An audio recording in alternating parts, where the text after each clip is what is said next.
4월 17일입니다. 목요일, 미국 시간으로는 4월 16일이고요. 지금 녹음하는 시간이 서부 시간으로 밤 11시 30분입니다. 오늘 좀 늦었죠? 일단 오머나이 시장하고 선물 시장 그리고 월가가 끝나고 난 다음에 나오는 뉴스들을 좀 필터링할 필요가 있어서 조금 늦었습니다. 자, 오늘 장은 다우는 마이너스 1.73, 나스닥은 마이너스 3.07, S&P 500은 마이너스 2.24, 러셀이처럼 마이너스 0.96으로 에너지주하고 헬스주 몇 개 빼고는 피바다로 마무리가 되었습니다.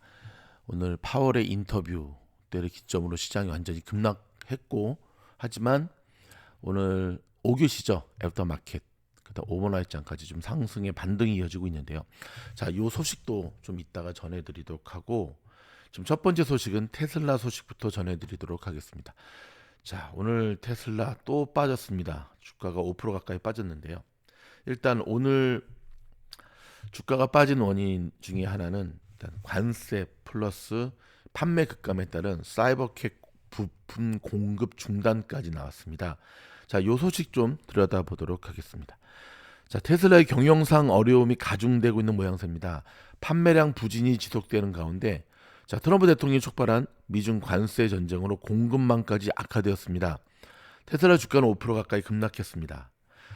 자, 미국 캘리포니아 신차 딜러 협회에 따르면 올해 1분기 캘리포니아 신규 등록된 테슬라 차량은 42,322대로 전년 동기 대비 무려 15.1%나 줄었습니다. 테슬라의 캘리포니아 전기차 시장 점유율도 지난해 말 55.5%에서 올해 1분기 43.9%로 11.6포인트가 쪼그라들었는데요. 캘리포니아주는 미국 최대 자동차 시장입니다. 미국 전체 자동차 판매량의 약 40%의 영향을 미치는 것으로 나타나 있는데요. 캘리포니아 주민들이 논란의 중심에 있는 일론 머스크와 테슬라를 차갑게 외면하며 어려움이 지속 가중되고 있다라고 메이저 뉴스들이 다루고 있습니다. 6개 분기 연속 판매 감소는 테슬라의 하향이 지속적인 추세임을 입증한다고 분석을 했고요. 자, 이런 상황에서 로이터 통신은 복수의 소식통을 통해 테슬라가 개발 중인 완전 자율주행 차량인 사이버캣과 대형 전기 트럭, 세미 등의 제조에 쓰이는 중국산 부품 운송 계획이 중단됐다고 보도했습니다. 자, 미중 무역 전쟁의 여파인데요. 트럼프 대통령은 중국산 수입품에 145%의 관세를 부과했습니다. 당초 테슬라는 올해 10월부터 사이버캣을 시험 생산하고 내년부터 사이버캣과 세미를 양산한다는 계획이었죠. 하지만 부품 수입 중단이 얼마나 오래 지속될지 불분명해지면서 두 차량의 미국 내 생산 일정도 차질이 불가피해졌습니다. 사이버캡은 지난해 10월 미국 캘리포니아에서 처음 공개됐으며 그때 위 로봇 행사에서 공개가 됐죠. 세미는 2022년 출시가 되면서 뭐 펩시콜라의 그런 운송 트럭으로도 좀 계속 사용이 되고 있죠. 자, 사이버캡은 완전 자율주행 로보택시로 핸들과 페달이 없다는 점, 즉 운전자가 필요 없다는 점이 특징인데요. 2인승 투도어 디자인으로 스마트폰 앱을 통해 호출이 가능하며 운행비도 1마일당 약 20센트로 저렴하죠. 자, 머스크는 두 모델이 테슬라의 성장 모멘텀을 제공하는 주요 혁신 제품이라고 강조해 왔으며 투자자들 역시 크게 기대하고 있었죠. 공급망 차질 소식이 전해진 뒤에 이날 뉴욕 주식시장에서 테슬라 주가는 전일 대비 약 4.94% 하락했습니다. 근데 여러분 그 뒤로 보시다시피 테슬라는 지금 보이십니까? 이게 지금 오버나이트 장이거든요. 정확하게 이 파월 이후로 이렇게 쭉 빠졌다가 반등이 들어오면서 여기 보시면 애프터마켓에서 잘 버텨주고 오버나이트 시장이 되자마자 한번 다시 올라오는, 그래서 지금 1.71% 상승하는 모습을 보이고 있는데요. 자, 어떻습니까, 여러분? 지금 분위기 자체가 보시면 오늘 진짜 깜짝 놀랐죠. 시장이 예상했던 것보다 굉장히 셌고요. 저도 이 시간에 이제 우리 공방 회원들과 함께 라방을 하고 있었는데, 야, 이 정도였나?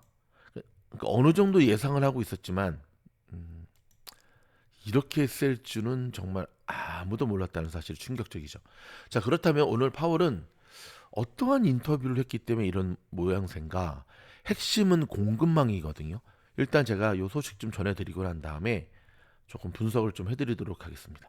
미국의 통화 정책을 결정하는 파월이 트럼프 행정부의 관세 인상이 예상보다 강도 높게 단행되면서 경제에 상당한 충격을 줄 수 있다고 경고했습니다.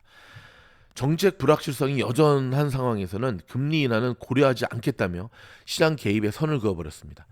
연준의 조기 금리 인하 가능성에 제동이 걸리면서 오늘 투자는 악화되었고 달러 가치는 하락했고 시장은 비바다로 바뀌었습니다. 월스트리트 저널에 따르면 파월 의장은 이날 시카고에 있는 이코노믹 클럽 연설에서 관세는 최소한 인플레이션의 증가를 일시적으로 유발할 가능성이 크다고 진단을 했습니다. 또 지금까지 발표된 관세 인상 수준은 예상보다 훨씬 높다면서 경제에 미치는 영향도 마찬가지일 것이라고 보이며 이는 물가 상승과 성장 둔화를 포함할 것이라고 지적을 했습니다. 스태그플레이션은 직접 언급하지는 않았지만 관세로 인해 물가 상승 압력, 동시에 고용시장 위협 가능성에 대한 우려를 우회적으로 경고한 건데요. 파월은 연준이 안정적인 고용과 함께 물가 상승률을 2% 수준으로 유지하는 것을 목표로 하고 있지만 관세 때문에 딜레마에 빠졌다는 진단으로 앞으로 도전적 시나리오에 직면할 수 있다고 우려했습니다. 이어 물가 상승 압력이 높아져 금리 인하 등을 통화 정책을 당장 시행하지 않고 관망하겠다는 기존 입장도 재확인했습니다. 파월의 의장은 우리는 당장 정책을 조정하기보다는 좀 더 명확한 지표를 기다려야 하는 상황이라고 말했고요. 또 파월은 증시가 급락하면 연준이 시장에 개입하는 이른바 연준 풋을 기대해도 되느냐는 질문에 아니다며 시장은 원래 취지대로 작동하고 있고 질서를 유지하고 있다고 일축했습니다. 연준은 작년 12월 기준금리를 25bp 내린 후에 올해 두 차례 연방 공개 시장 FOMC 회의에서 금리를 동결했죠. 월가에서는 연준이 6월에 금리 인하를 재개하고 올해 최대 100bp 내릴 것으로 기대하고 있는데 다음 금리 발표는 내달 8일에 예정돼 있습니다. 파월 의장의 발언으로 연준 풋에 대한 시장의 기대가 꺾이면서 투심은 흔들렸습니다. 이날 뉴욕 증시 3대 지수가 모두 하락한 가운데 다우 평균은 1.7, S&P 500 지수는 2.2, 나스닥 지수는 3%대까지 떨어졌죠. 달러 가치도 하락 압력을 받아 2022년 4월 이후 최저치를 기록했는데요. 유로화를 비롯한 주요 6개 통화에 대한 달러화 가치를 반영하는 달러 인덱스는 전 거래일보다 0.77% 내린 99.38을 나타냈습니다. 달러 인덱스 지수는 올해 누적 하락률이 8.5%로 확인되면서 40년 만에 최악의 실적을 기록했다고 월스트리트저널은 보도했습니다. 여러분 다소 충격적이었죠. 일단 파월의 입에서 공급망 문제가 언급됐다라고 하는 게 굉장히 충격적이었습니다.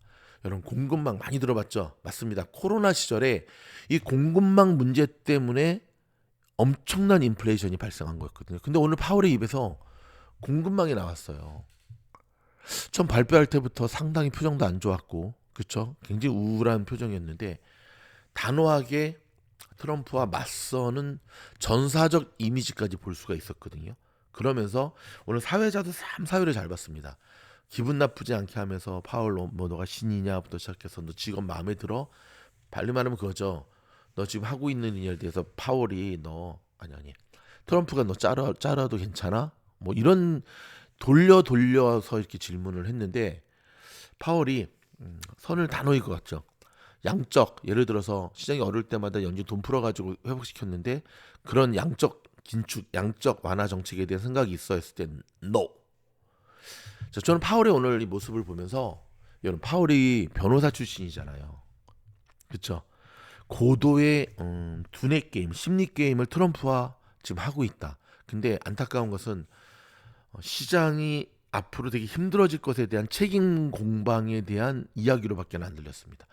그러니까 분명히 파월이 트럼프 말 듣고 금리 인하를 단행하면 이제 뭐 단행 안 하죠. 하면 인플레이션은 걷잡을 수 없이 커질 거고 거기에 대한 책임은 결국은 파월이 독박을 쓰겠죠. 파월이 그걸 계산한 것 같아요. 그래가지고 차라리 내가 진짜 여기서 온갖 압력 때문에 그만둘지라도 봐라.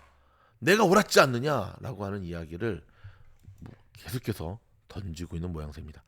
여러분 그나저나 지금 트럼프는 계속해서 몰리고 있는 상황입니다. 몰린다라는 것, 코너에 몰린다라는 상황인데요. 지금 심지어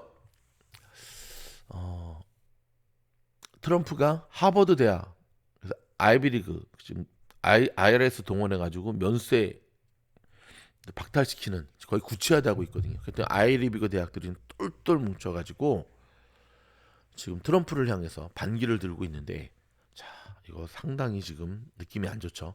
자 조금 전에 들어온 속보입니다. 이런 TSMC 아시죠? 대만의 반도체 회사인데 TSMC는 미국 주식시장에도 상장돼 있지만, 그렇죠? 홍콩인가요? 대만 증시가 여기도 같이 상장돼 있거든요.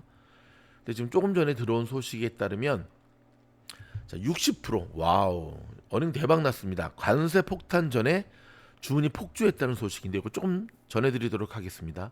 자, 미국발 관세 폭탄에 대한 우려로 주문이 몰리면서 세계 최대 파운드리 업체죠. TSMC. 삼성의 딜을 아깝다, 그렇죠?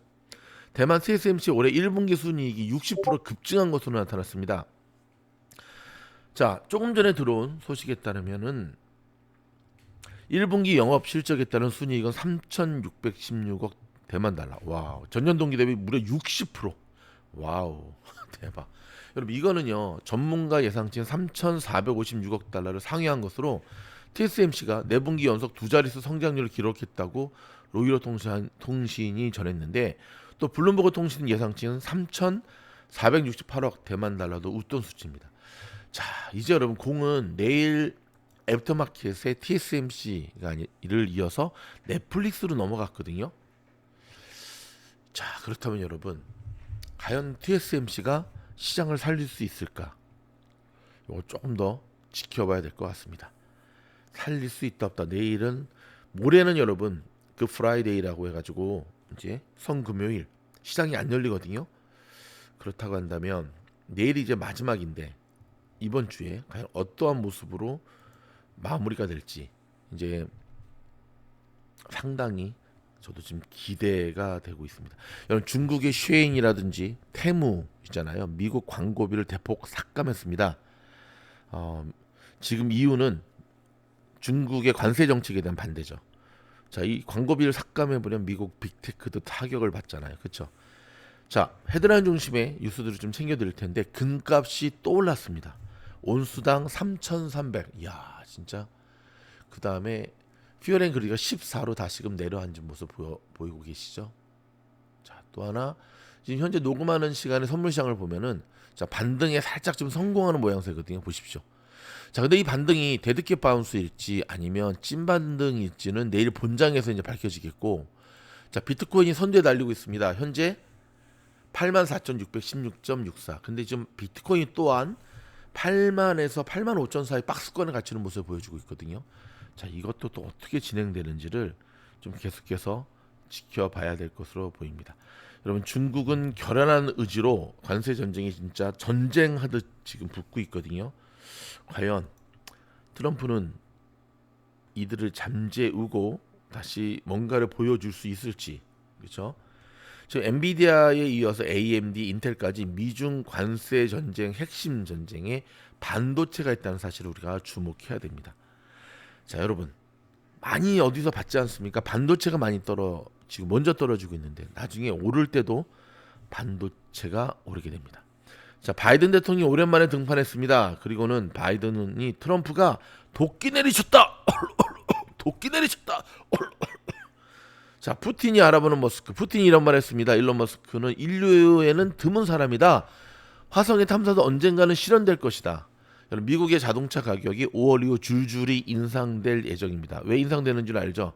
오르기 전에 사겠다라고 하는 건데요. 지금 자, 대학가와 문화전쟁을 선포한 트럼프, 하버드 대학이 면세 박탈 추진. 여러분 이런 와중에 캘리포니아가 개빈 뉴섬을 중심으로 지금 연방정부에 전쟁을 선포했습니다. 독자 노선을 걷겠다고 하는 겁니다. 지금 이 관세 정책에 대해서 트럼프가 취임 80일을 넘기면서 지지율이 42%로 급감했습니다. 1기 때보다도 가파른 추락인데요. 과연 트럼프는 여기에 대한 해법을 갖고 있을지 또 지켜봐야 될 것 같습니다.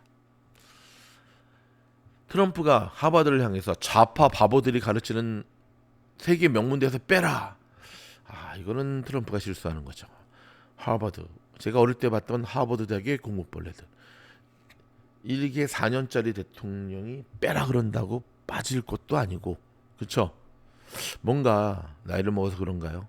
이 뭐라 그럴까? 이 상황 판단 능력이 상당히, 근데 제가 보기에는 나이 때문은 아니고,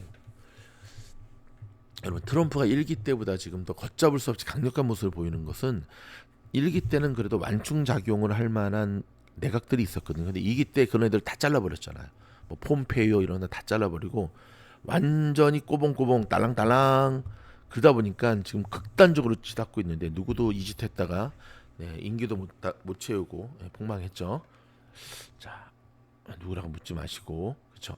일단 여러분, 저희가 준비한 뉴스는 여기까지입니다. 지금 몇 가지 좀 더 전해드리고 싶은 이야기가 있습니다. 뭐 일론 머스크의 그 여자 있잖아요. 그렇죠. SNS 뭐 자기를 배가르고 나라 그랬다부터 시작해서 뭐 좀 뭐라 그럴까, 응? 뭐 머스크가 악질 비판했던 미국 국무부 각자 뉴스 대응 부서가 뭐 폐쇄했다. 뭔가 좀 가십거리 뉴스들은 많이 있는데, 지금은 그런 이야기보다는 냉정하게 시장을 또 바라볼 때이기 때문에 여기서 일단 마무리됐고요. 여러분 저희의 뉴스가 도움이 되었다 한다면 좋아요, 구독, 알림 눌러주시고, 제가 시장도 좀 우울하고 그래가지고 조금 엔터테인먼트의 요소를 가미하긴 했지만 그래도 저희는 팩트 중심으로 나가고 있고요. 자, 우주국이 많은 분들이 또 지원해주고 계십니다. 여러분 시장이 상당히 어렵죠. 미주놀과 함께 한다면 어려운 시장을 미리 알 수가 있습니다. 여러분 미리 알려드립니다. 제가 저희 스태프들이 연일 밤낮으로 지금 연구하고 있거든요. 시그널들이 잡혔습니다. 그리고 끊임없이 VIP 멤버십 가입하시면 종목 추천에 들어가고 있습니다. 종목 추천 받고 그 다음에 VIP 멤버십 공부방도 지원해서 일석이조의 효과를 누릴 수 있기를 바랍니다. 그럼 여러분 한밤중에 전해드린 저희 미주널 뉴스 여기서 마무리하도록 하겠습니다. 고맙습니다.